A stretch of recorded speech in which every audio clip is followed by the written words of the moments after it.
क्या आपने कभी सुनी है टाउस हम्ल की आवाज?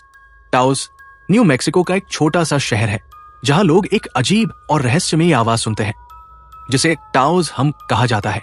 यह आवाज इतनी तेज और लगातार होती है कि कुछ लोग इसे सुनकर परेशानी महसूस करते हैं।